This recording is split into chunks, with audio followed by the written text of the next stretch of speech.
Hello and welcome to Web of Light.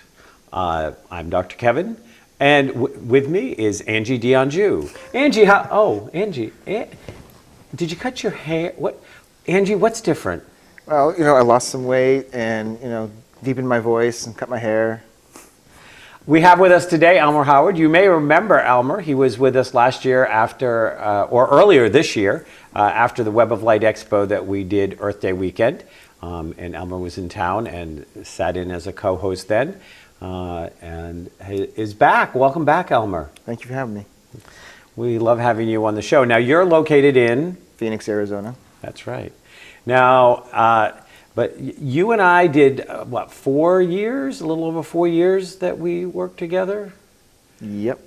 Yeah. 2009 through 2012. It's like 3 years. Really? Yeah. I thought it was 4. Not anyway, it felt like 4. Elmer and I, Elmer actually was kind of managed me. Well, you said I run your business and your life. Yeah. And we hit a lot of great places. We hit Hawaii. We hit a number of different states. You actually relocated from Maine to Phoenix. Yep. So glad to have you here. And now you've gone from managing a crazy to having your own accounting firm. Yep. Okay, so those of you that have heard me refer to myself as an ADD poster child, you know how movies have more than one poster? Let me introduce you to a different poster. There. What made you jump? Because what's your heart? Tell me what your heart is. Share with the audience what your heart is. My passion? Yes. Yeah, my passion is filmmaking. I actually have a production company, and my motto is changing the world one production at a time. I like to create movies that have people thinking when they walk away from it and really kind of, have an effect on them in a very personal way. You want people thinking. Is that too much to ask of today's person? Because it seems like it's a lost art. I'm seeing less and less of it actually happening. Yeah, there's more of the tent poles happening in Hollywood where you're looking for the action, the drama, and to keep their attention. And there's still some movies out there that are thought-provoking, and I think it's done really well. What is the most thought-provoking movie you've ever seen? That I've ever seen? Well, we haven't filmed ours yet, so. Yes. Elmer and I co-wrote a movie. I don't know about thought-provoking. I think one that really got me thinking and really surprised me, which is rare because being in this industry and understanding it, I can kind of figure out movies and plots, but was The Game. Many years ago, I totally did not see the plot of that until the end, how they twisted it. That wasn't really thought-provoking, but I've always liked, it was a movie many years ago where 2 young kids, one of them had cancer. And it was just I remember it's always moved me. I can't remember the title, unfortunately, but it really moved me, got me thinking about life. But there's a lot of movies, not a lot, but at least once a year I do come across a movie that I watch, and it makes me start thinking about life and about different things. I've been watching a lot of shows about medieval times, and even just watching those sometimes, it just gets me thinking about life and about how, the different structures. You had a very different class structure back in those times with royalty and the peasants and stuff. And so if it's done well, I think if anything's done well, it can engage you, and if you are willing to, engage you and make you think about your own life. Yeah. So, with that said, this is our time of Scorpio. We're going to bring on our Web of Light astrologer, Dorothy Morgan, and we're going to engage her in the next part of our conversation, which is I want to talk a little bit about some current events that are just breaking. Now, this show will be aired probably about a week and a half after it's shot. So this is being shot the day after everything happened in Las Vegas, and we're going to talk about it for a few minutes as well, and some thoughts I have, and I want to get some thoughts from Elmer and from Dorothy. Dorothy, welcome. Thank you, thank you. And the most intense, it is the time of Scorpio, so talking about the most intense movie or the movie that most touched you, for you it was? I just saw it 2 days ago. I saw this movie, and it is on HBO, The Monster Calls, and it's about a little boy dealing with cancer of his mother. And Liam Neeson is the voice of this big tree that comes to life, this massive yew tree. But you watch it. I mean, it brought me to tears time and time again. And a movie doesn't have to bring you to tears to be a really deep feeling movie, but the message at the very end was, what's the truth? What's your truth? What's your biggest nightmare? Because the little boy was having nightmares about his mom passing, of course. And what's the truth? And it was amazing. So funny, because I had a sore throat for the last couple of weeks, and I saw that movie, and I'm thinking, okay, so there's some truth. The truth, when your throat is, sometimes it's just a cold, but if your throat is sore and it's something energetic, excuse me, usually there is a truth that needs to be spoken about yourself or whatever, a deep truth. And that's what this movie was. And you didn't get it until the last 5 minutes. I mean, this super deep truth of what was going on. It was, and the tree, the monster, if you will, kept pushing this little boy, he probably was 10 or 11, to what is his truth. And oh my God, wow, good movie. And it's modern, it's a modern movie. So it's on HBO on demand if you have that. So I would recommend it. It's a good feeling movie, and you will cry. You will cry, but because it triggers that deep emotion, and that's just like what you say you want. It's thought provoking, and even as somebody who practices, I do that. I practice, I meditate, I try to be all of those good things, but still, it gets in, and you're like, what else do I need to do? What's that next level? So it's always a healing that can happen. Yeah, It's exactly. amazing. That's the deep piece of what Scorpio is, the deep emotions. Scorpio is a water sign, fixed water sign. So pieces of that, there's multiple pieces of Scorpio, and we'll go through that as we go through this hour. But very deep emotions, deep, which creates passion, can create obsession, many keywords for what Scorpio is. So good time of year for it. It's very interesting. There were always two movies that stood out to me, and one of the things I find interesting, one is called My Dinner with Andre, which was in the late 70s, and it was just about two men, and one was talking about all of these like epiphany spiritual experiences he had as he traveled around the world, kind of looking for the meaning of life. And you saw some flashes of the experience, but most of the whole movie took place over the dinner table and the two men talking. So no action, no fancy CGI, no graphics, no big stuff, but it was very thought-provoking. And I mean, like, I saw this, I think it came out in 1979, because I was like 19, and I was like, whoa. And I actually had to go and find somebody to go back and watch the movie with me so I could talk to them about it, because I went by myself. And then I was like, I got to bring somebody back to watch this movie. And Mind Walk with Christopher Walken also was one that always stayed with me, and it was about two people having this conversation about the meaning of life in the world out on that island that you can only get to off of France certain times of the day. When the tide is low, you can walk out. When the tide's high, it's an island, and you can't walk there. And they get trapped, and they talk about the meaning of life until the tide goes down again. Wow. Oh, that's so amazing. That's just that water and that cycle of life. And again, that's what Scorpio is all about. We have to have this time of year. Again, because we're talking about the Northern Hemisphere, but this is when life is dying. It needs to die. It needs to go back to itself, go back into the earth. So then, in the next cycle, we can create life again. So it's that waxing and waning of the tide, the waxing and waning of emotion, and just of the cycle of life. So this is fantastic. So speaking about death, I do want to take a few minutes. I want to put out heartfelt energies to all of those people that, we've just had another major event with over 50 people being killed in Las Vegas, over 400 injured. This is on the heels of Hurricane Maria, Hurricane Jose. Puerto Rico is still a disaster. and we don't even know what the death count is going to be there before everything is said and done. We had the fires. There has just been. I'm missing Hurricane Irma. I mean, there's so much going on right now, and what I'd like to do is get some thoughts from both of you. Is the world? Is this a dark period right now? Are we in a dark time?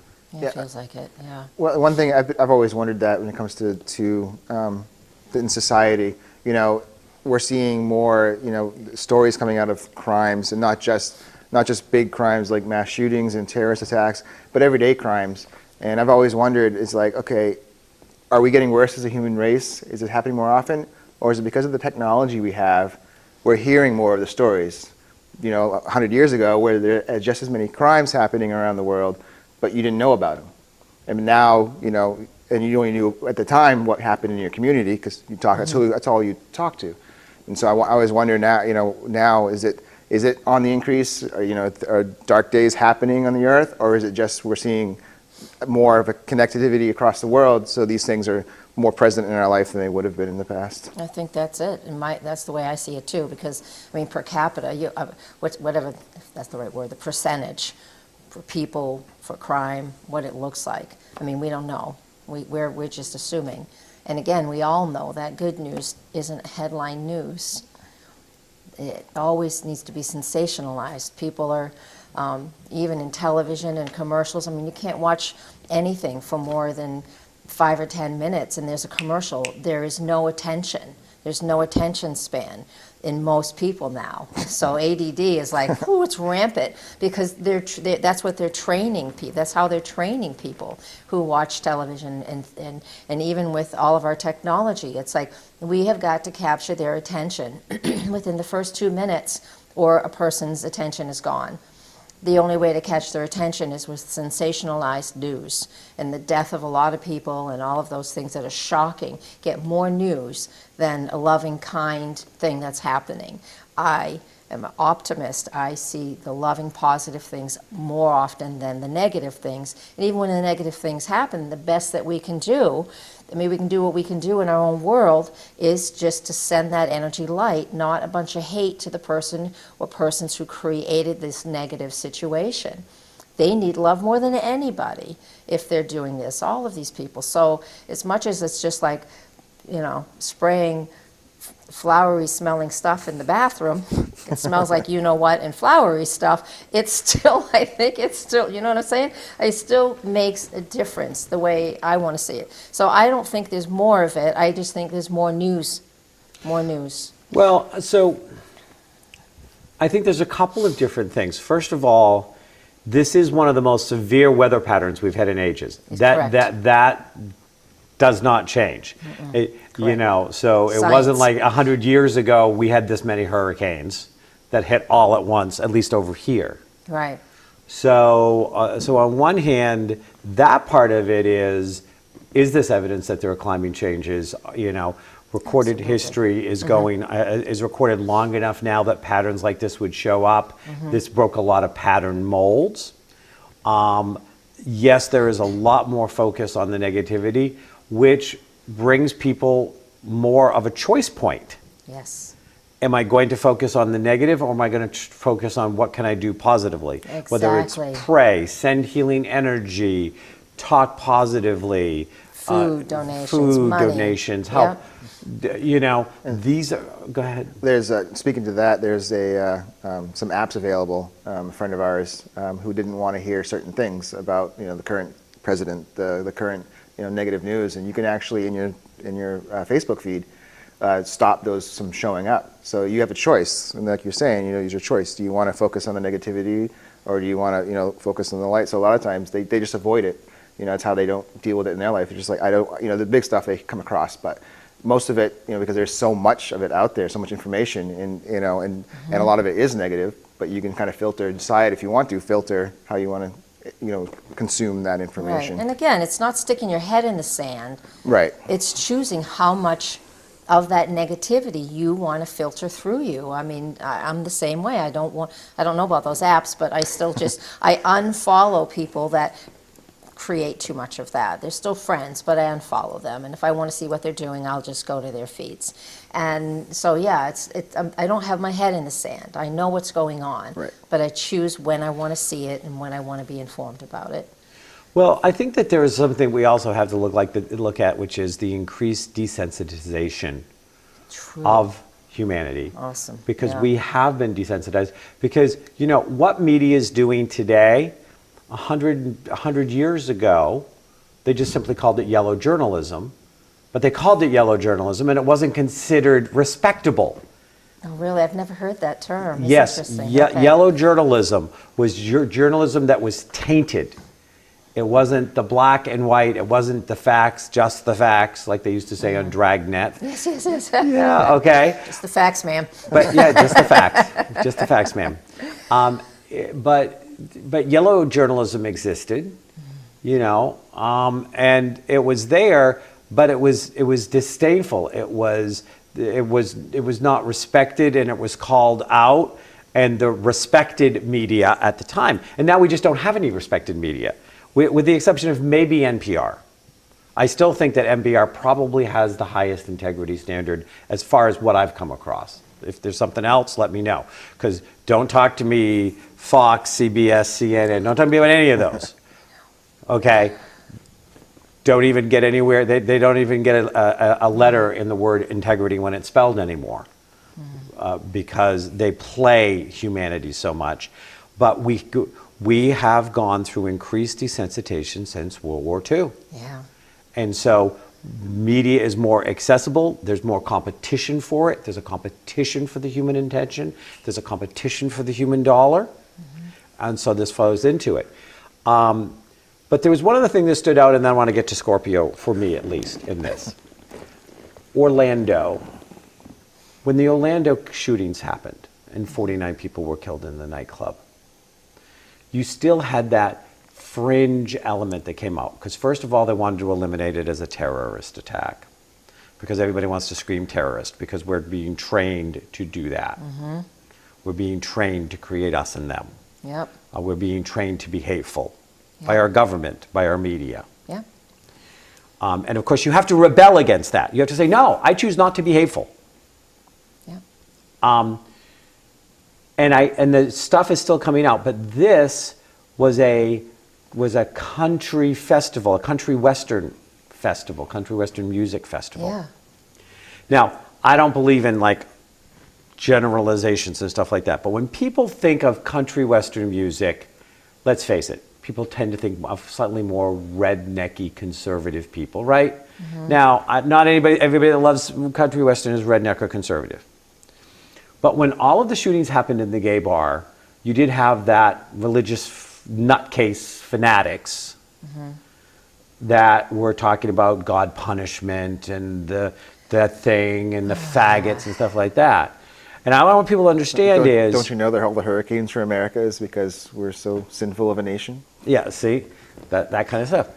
This shooting, which was even worse, number-wise, if you have worse and better in mass shootings, was, quote unquote, for people that are more likely to be perceived as rednecky or conservative or patriotic, a word that has been trashed by our government as well. And so I want people to understand, no one is safe from not being a target for these kind of things. Okay. And we have to look at the larger message. We have to look at all of the disenfranchised people.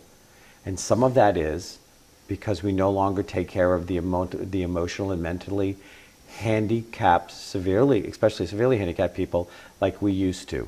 When we cut the budgets back in the 80s and into the 90s, when more went out on the streets, when more mentally unstable, when there are less services for them, when there are not places for them to be housed, there are more people out there, and then you have gun laws that won't say, you know what, if you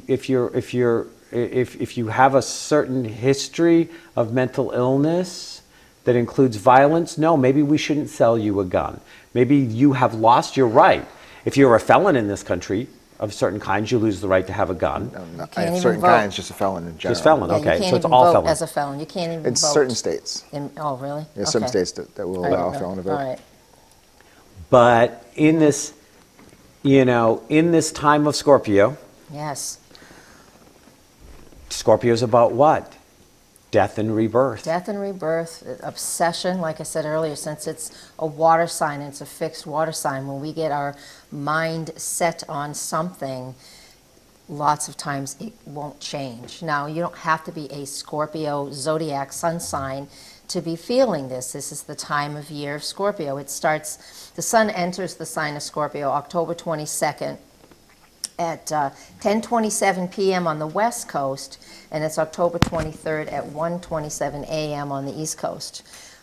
Just split the time zones because that's how it is this year. And so, and then it goes all the way till November 21st. And so with Scorpio, facts of Scorpio, Scorpio is a water sign, so that's emotion. So it's really, so it's fixed sign, it's ruled by Mars and Pluto. And so we get a lot of emotion, deep emotion, constantly. And we'll all feel this now that it's happening. So we're going to have most of the month, and I'm going to go through some of the details too. We're going to have most of the month in Scorpio before we get to the new moon in Scorpio. So we're going to have lots of opportunities to work this Scorpio energy throughout the month, because we always get tight at the end of the hour here. So if I don't get to all the info on the new moon in Scorpio, I just want you to know the Scorpio information that I'm talking about now. Start writing down those keywords throughout the hour when you hear things of those keywords of Scorpio that just resonate with you, whatever that is for you. Again, Scorpio somewhere in our charts. We don't have to be a Scorpio for this to influence us or affect us. It's somewhere. Everybody has a zodiac wheel all the way around them. Scorpio somewhere. It's in your 12th house area. I know it's in my 6th and 7th houses, so it will affect us. Huh? And my rising. It's your rising, The so it goes ascendant, into yeah. your first house as well. Yeah. So there are some interesting things about Scorpio. Now, first off, each zodiac sign has like an icon, an animal or a person or something that represents the zodiac sign. And so today, one of the things I wanted to go over, which I don't typically spend this much time on the generalization of a sign, but it's important for people to get, that there are at least 4, they're more like 7, but there's 4 major animals, creatures, that represent Scorpio. So I'm going to go over those because it's kind of fun. So the first, it's fun. I say it's fun, but it's Scorpio and it's serious and it's deep. Scorpios know how to have fun. They do. They have fun in the bedroom. They know how to have fun in the bedroom because Scorpio, and it's something that people don't talk about, and we won't get overly sexual with our conversation today, but it's Scorpio has a lot to do with that intimate sexual connection between people. That's what it's all, that's a big piece of it. But the first animal is the scorpion. Everybody says Scorpio, scorpion. They do mix those two words up when they're talking about it. But so within the Scorpio person or the Scorpio personality or this time of year, these critters can show themselves in their own way. So with the Scorpio, I'm going to have to read my things. We know that the Scorpio is that insect, and it stays hidden. And that's Scorpio, staying hidden in the underworld or hidden under debris, under waste. And it can stay there silently or even just crawl around and do nothing. But then, out of the blue, wham, it hits you with that stinger.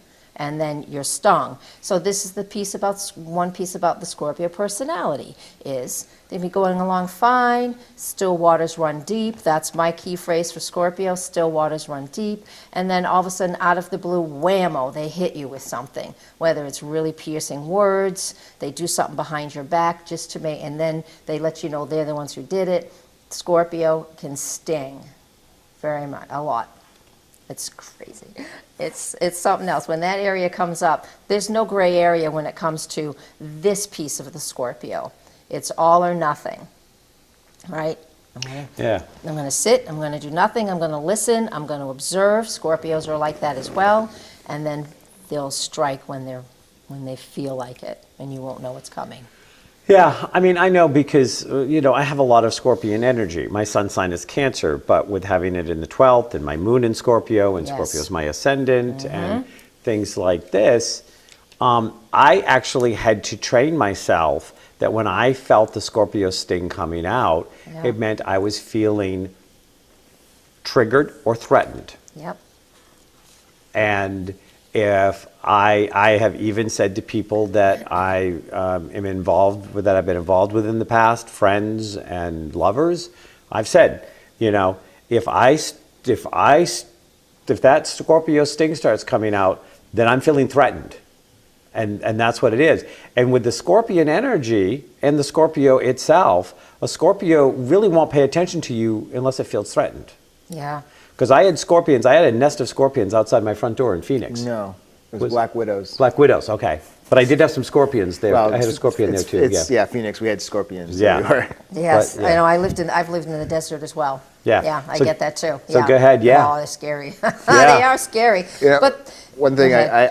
I didn't have a lot of, coming from Maine, I didn't have a lot of experience with scorpions, and the picture that you had up on the screen, the really big, hard-shelled scorpion, that's what I thought was everywhere. And so the first time I actually saw a scorpion in Phoenix was at Maria's house. It was on the wall, a little white clear thing, and I was like, Yeah. that's a scorpion? It was interesting. And, Yes. and scary because you can barely see it, they're so small, and they can fit through any to get into your house, they I just know. need something the width of a credit card Yeah. to get into your house. So. I know. When I lived in New Mexico, same thing. It's like if you had to get something from under your bed or whatever, you have to watch and be careful. And my kids, when they were little, because this was decades ago, they would go underneath the trailer we lived in, and there were a lot of black widows under there. And I was like, I would freak out because I was from New England. I'm from New England, but I lived there for a few years, and it was like, scary, scary stuff. But moving on, the next animal is the snake. Because the snake, again, we look at the snake and we think of something that's deadly. And the other thing it is. It's deadly, it's dangerous. But another thing, and it can it has no fear. And a Scorpio, the energy of Scorpio, it observes its life situations, and it's quiet and it observes, and it knows exactly what it's doing, and it's just feeling things out because they check their environment just by flicking their tongue, and they just quietly just slither along, and then when they're ready, and they'll sit still forever, and when they're ready, they'll strike, just in a way like the scorpion. But another thing about the snake as well is that it transforms. It's transformation when it sheds its skin. Yep. And a lot of people don't recognize this. When the snake shows up in your life, you have to realize that this is a period of transformation. That's also Scorpio. So again, when we get to the new moon, remember, it's about setting goals about how you really want to shed your skin and transform. One of the things that people don't know about the snake when it sheds, and I know this because I've seen it, when they shed their skin, they even shed the skin off of their eyeballs. They are absolutely blind and defenseless when they're shedding their skin. So they typically will do it in the dark, hiding from others, or in an area where they're hiding. And they also need something to grab a hold of that dead skin and help them wiggle out of it too. So they get into the rocks, and that's where you find their skin. I've found lots of snake skin, and that's the key with the snake. You find that throughout life, if you're a Scorpio, or even in this time of the year, for the month of Scorpio, we may need to have a period or two where we go within, we're quiet, we want to shed our skin, so to speak. And even if you don't know what that means, well, then just go soak in a tub for a couple hours and feel what your skin is like. It's going to start, you're going to start, it gets icky, it rolls off. You know what I'm saying? You can shed your skin. And that is a physical way to do something that is energetic in what's going on this time of year. It's amazing. I love that metaphor because, again, can't really see much when that happens. All right, what else do I think about that? The next is the eagle. So the eagle, that universal symbol of freedom. The eagle has incredible eyesight.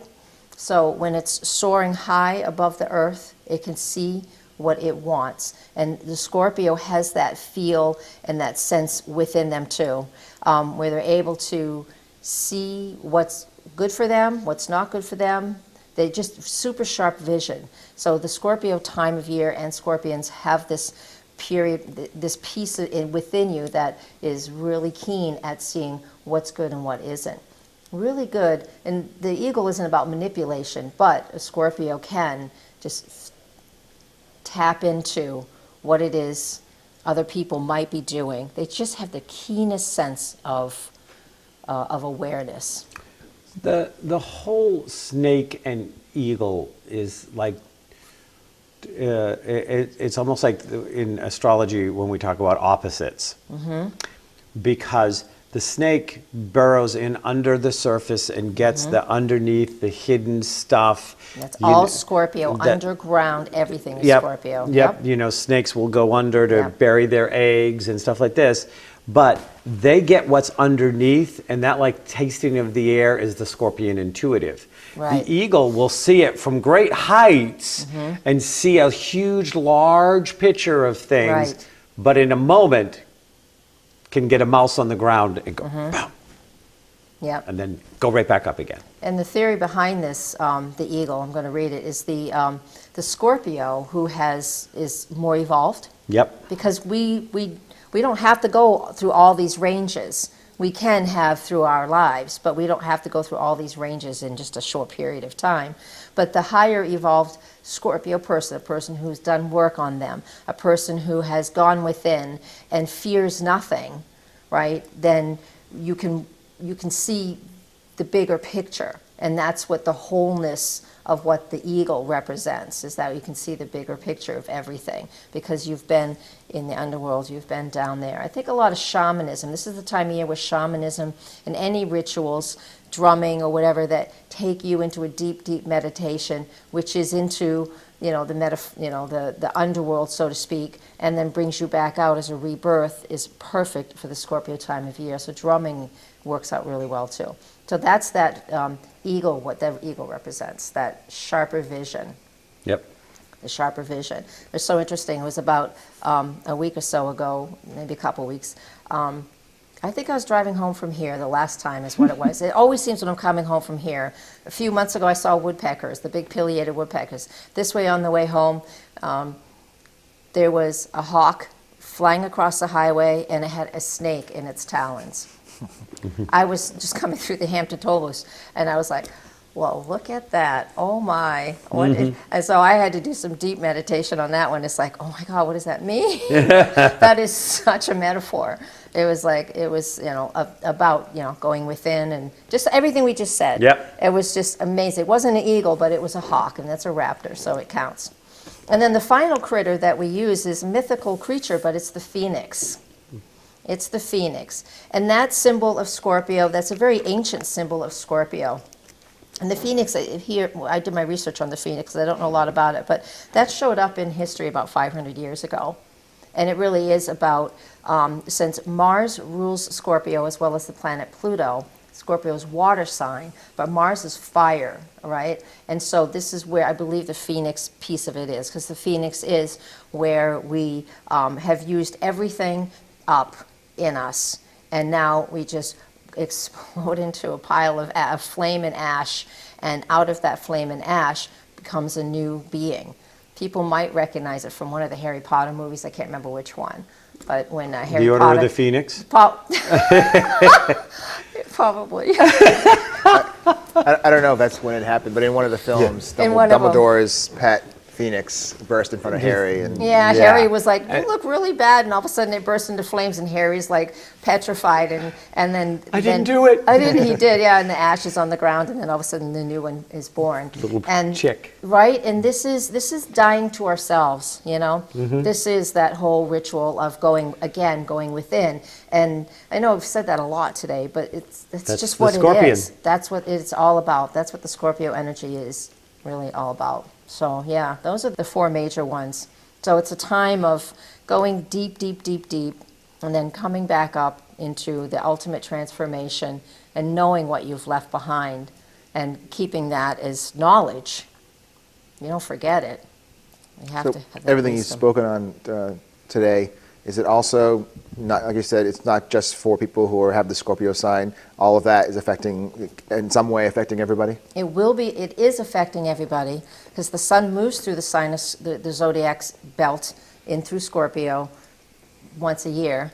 because that's the way it is, 12 of us once a year. And so everybody, wherever the Scorpio is in your chart, you're going to be feeling these things come to the surface for you to decide what to do with them.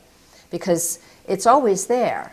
We're always going through. This is in the period, and if you don't, if you don't know your chart, then I can't speak exactly to what it is for each person. I mean, we know where it is for you. I know where it is for me.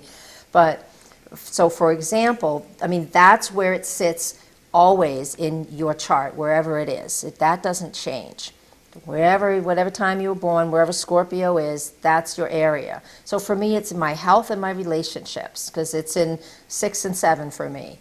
And the 6th house is what my daily routine is, my health and wellness. I've never been majorly sick, but my body goes through times when I really have to change my whole diet, and it transforms, and just like that, simple. And one-to-one relationships tend to be really transformational for me. When I get into a real intimate, private relationship with somebody, it changes everything, and they change too. They can't not. For you, it's in your 12th house, and it rules your 12th and your 1st house because of your setup. So you go through multiple spiritual transformations in a way that dark night of the soul is Scorpio too. That has to happen once in a while, where we have to get into a deeper, darker place so we can then come back out with more light than we had when we went in. Now, and I want to make sure that we do have time, that we keep time to go over all that's going to specifically happen with the planets here. Yeah. Now, I don't remember what your rising sign is. It was a long time ago I did your chart. But he is a sun Leo, so this is going to be in opposition to his natal sun during the time of Scorpio. Oh. If somebody is a Leo, does... Sextile. Sextile. Why am I thinking... Oh, yeah, what am I thinking? I don't know. That's all right. Yeah. Well, you know astrology, but it's not something that's on your mind 24/7 like here. Yeah, no.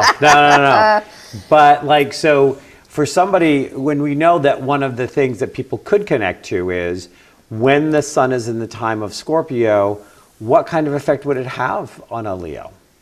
It's a sextile, so it depends. It depends on really where it is.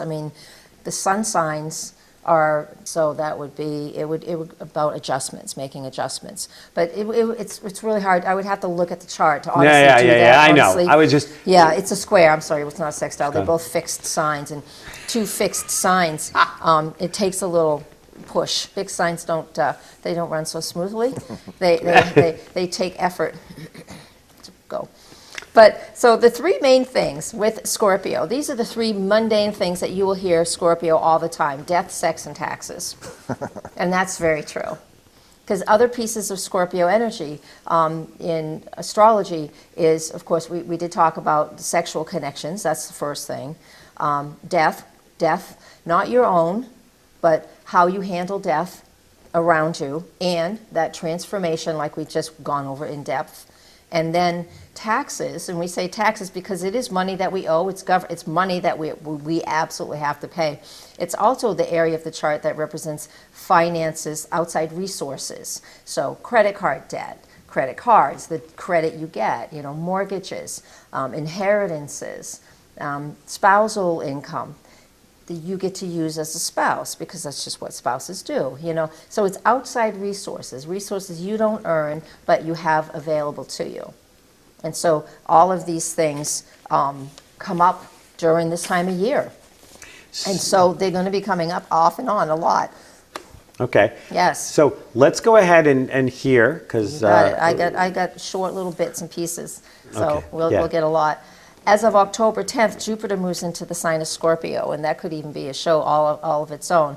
But basically, it will be there October 10th till November 2018. That means everything we're talking about Scorpio today, as of October 10th, will be inflated. Jupiter inflates everything. So all of these things that we've been talking about, whether they're current events or just the metaphors of all the animals we just saw, it's going to get inflated for the next 13 months.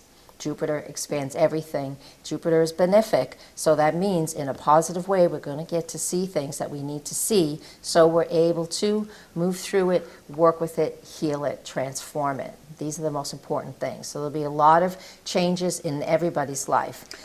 When is the actual conjunction? Because it must be happening, the Sun Jupiter conjunction. It's coming up, October 26th. So I'll get to that. Let me do a couple. Okay, go ahead. Keep going. Mars enters Libra on October 22nd.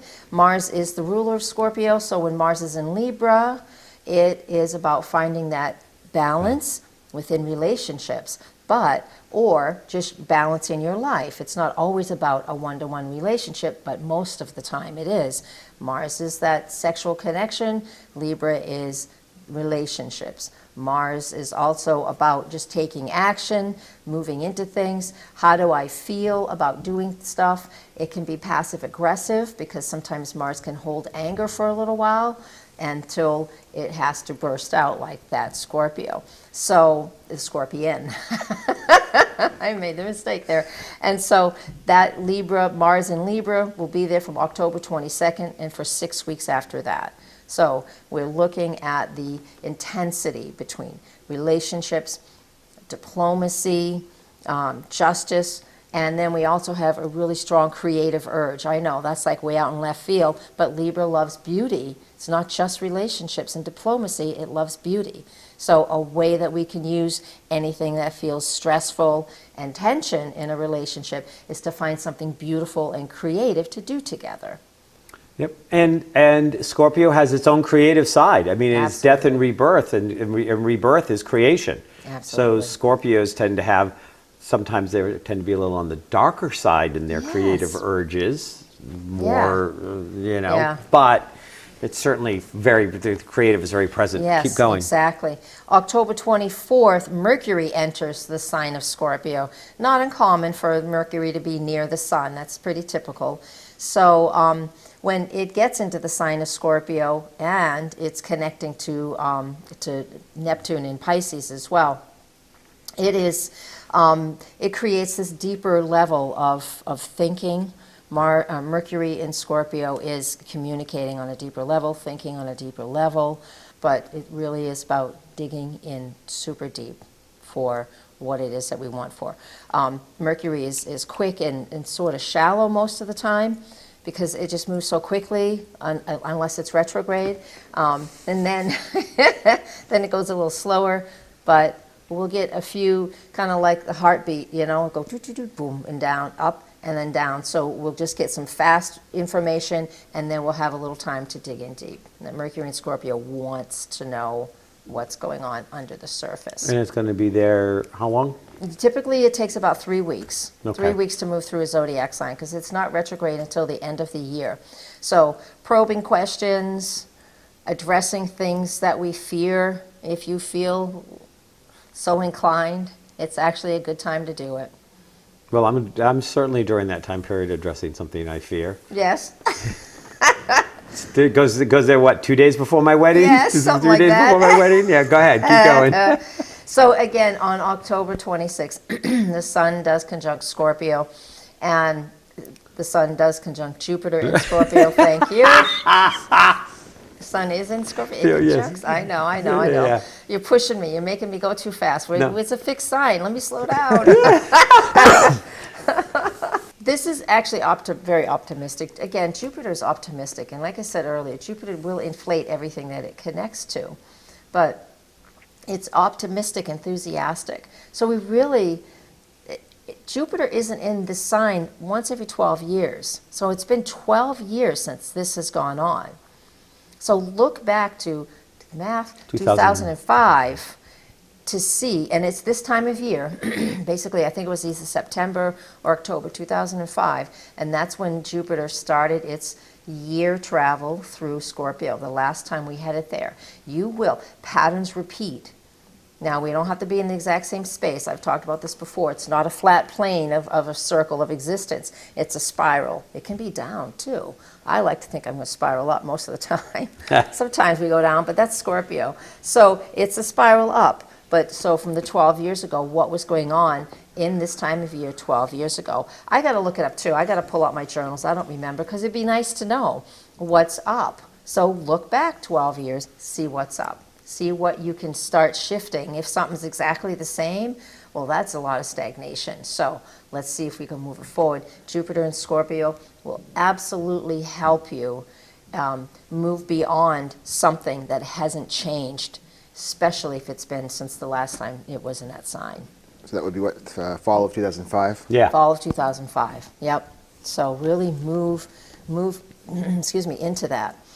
And then there is so much going on with relationships just because Mars is in Libra, and we also have October 27, Venus in Libra, squaring Pluto. That's just a 1 day. We're going to feel it like 1 or 2 days. But if you're really edgy right now in a relationship, this Venus square Pluto will push people over an edge. Doesn't say it has to happen. Oh, I'm sorry. It's separating. It's separating before your wedding. It's a separating aspect. But it's an intense connection too. It's an intense connection between Venus and So Pluto. the day we're doing the wedding rehearsal, Yeah. we're going to be at each other's throats all day long through the rehearsal. Is that what you're saying? Or you can't keep your hands off each other because Venus is love, Yeah. and Pluto is that sexual connection. But there'll be too much to do, so you won't have time. How's that? Oh, what can I say? Have you met Kevin? Not enough time. I don't want to go there. That's too Scorpio. I'm shy. All right. Let me see. I want to move on to the full moon in Taurus, and that's on November 3rd, and it's at 10:23 p.m. East Coast. It's November 4th, 1:23 in the morning on the right, West Coast, East Coast. Anyways, this is on my website, and I actually do a weekly forecast. You know this. On my website, so I can get more detail oriented, but this is a good overview. So when we have the full moon in Taurus, this is once a year. This is wonderful. The sun's in Scorpio, the moon's in Taurus. The moon loves being in Taurus. It is very sensual, very sexual. It's all about pleasures that really feed your senses, the things that you love. It's also our self-worth. It's releasing stubbornness, if you will, because those are both fixed signs, right? And it's a full moon. So full moons are about letting go of those things that we've mentioned. It's accumulating money. So letting go of money? No. How about letting go of your fear of money or a fear of not having enough? Letting go your limitations around money. Around money, or your limitations around your self-esteem. Mm-hmm. So the full moon in Taurus, again, the moon is exalted in this sign. It loves to be in this energy because it wants to feel good. It wants good. It just wants everything that is just luscious and luxurious in every sense of the word, in every category in life. And the sun in Scorpio and the moon in Taurus says, well, we can have that as long as we can get beyond the limitations, I'll use your word, that we have and the boundaries we've put up around ourselves. It's a wonderful, wonderful full moon. Another way to use this, because since Taurus is an earth sign, is to get really close to nature. So if you like nature, get out there and do that. Otherwise, just have a really yummy, sexy meal with your love, and just use it that way, because it's just a wonderful, wonderful full moon. I enjoy that full moon. All right, so November 4th is a good night, good to be out there, because we have Venus in Libra. So Venus is in Libra, so it's in the relationship sign. She's in her rulership, opposite the planet Uranus in Aries. Now, Venus opposite Uranus, this is really sudden shifts. This is like so many different ways this can play out. You can be in a relationship and things can be going along fine, and suddenly, bam, your partner says, I'm all set, bye, bam, gone. Just like that. Or you can be walking through the library. No, how about the grocery store? How about downtown? Wherever. And all of a sudden you just bump into somebody and your eyes meet and you're like, oh, I know you. who are you? And your love, long lost loves, and you come together, And that's November 4th? That's November 4th. But it's feisty energy. We feel the need for freedom with this energy. We feel the need to be unique and different, and it's edgy in a fun way. When I see somebody with this, like, again, even with a transit, or even if it's in their natal chart, this is energy that we need to have a long leash, if you will.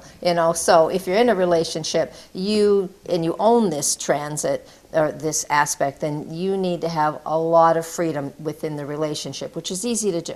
You just have to have a partner that's not obsessive about your every move. But again, energy for the day, go have some fun. It'd be a good day to have some fun. We have Sunday, November 5th, Mercury enters the sign of Sagittarius. See, that's how fast Mercury moved through Scorpio.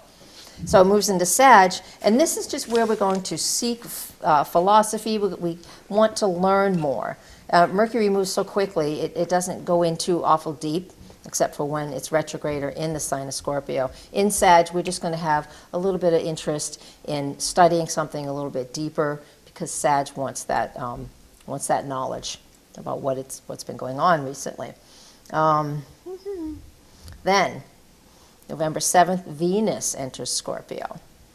So, this is how the zodiac signs work, and I can't go through all of it. We don't have enough time to go through each one. But the first zodiac sign builds to the second, to the third, and on we go. So when Venus was in Libra, she was looking to partner up with somebody. And okay, Uranus helped out, she did. Well, now that Venus is in Scorpio, she wants to have sex with that partner, because that's what Scorpio is all about, and they want to be intimate, or join bank accounts. I mean, any way that you can join 2 to 1 is what Venus and Scorpio is looking for. And you just think of somebody, Venus and Scorpio, the outfit, we can't say exactly what it would look like, but we could just say something black and lacy, maybe not a lot. A little bit of leather. That's Venus and Scorpio. Little bustier going. Or something like that. Corset. Whatever is on your mind. A lot of sexual intensity happens when Venus moves through Scorpio. It takes about 3.5 weeks to move through that sign. Can we do anything to slow that down? I know. If it's retrograde, it's not going to be retrograde yet. And when Venus did that only start? retrogrades every 18 months. So When did that start? that Venus enters Scorpio on November 7th. 7th. Yeah. He's putting that date in his head. Planning. Yeah. You can always watch the show later. And then let's see. Then on November 13th, this is even funner. I say Scorpio time of year is actually kind of fun if you're not too uptight about sexual things. November 13th, Venus conjuncts Jupiter. This is really nice. People will think they're in love. It's just lust, but it's a similar feeling. There's some similarity, but that'll be fun too. Yeah. So I don't know what day of the week that is. It doesn't really matter, but because it's just there. Venus moves pretty quick, so when she makes a conjunction to something, it's just sort of a day thing, and on we go. A one-day stand. A one-day stand, but then we'll think, like I said, we'll think we're in love. It is just that lusty afterglow. November 16th, Venus trines Neptune, and this is like that romantic fog where we think we're in love. So this whole mixture, this whole time period, November 13th to November 16th, I actually have to look, I'm curious. November 13th is a Monday, and the 16th is a Thursday. So that whole week, November 12th on, is just, there's going to be a fog. I mean, that'd be a great day to be on vacation somewhere and just have a little week romance, and then you go home. It's a little week early. I'm going to Costa Rica on the 19th. Hey, that's okay. Just say you're going to bring that energy with you. And that's that. All right. And finally, the new moon in Scorpio on November 18th. We know that, like I said in the beginning, set goals relating to all of the Scorpio things that we've already talked about. Okay. So. Well, we are going to be wrapping down. And the next time you'll be on Web of Light will be after the wedding, though you're going to be at the wedding. Mm-hmm. So, as is Elmer. Excellent. So, but the next time we have you on Web of Light, we can be talking about what a fabulous wedding it was. Please. It will be. It will be. And you will be in full Renaissance garb? I hear that, yes. Absolutely. I don't have Renaissance, but I'm just a little earlier than Fight, Renaissance. it works. Okay. It will work. All right. We want to thank you for joining us. If you are new to the Web of Light show, we know that we have places picking us up all the time. Please send an email to me, Dr. Kevin, D-R-K-E-V-I-N, at weboflight.com. And let us know that you have joined our viewing audience, and we would love to welcome you. Until our next show, namaste.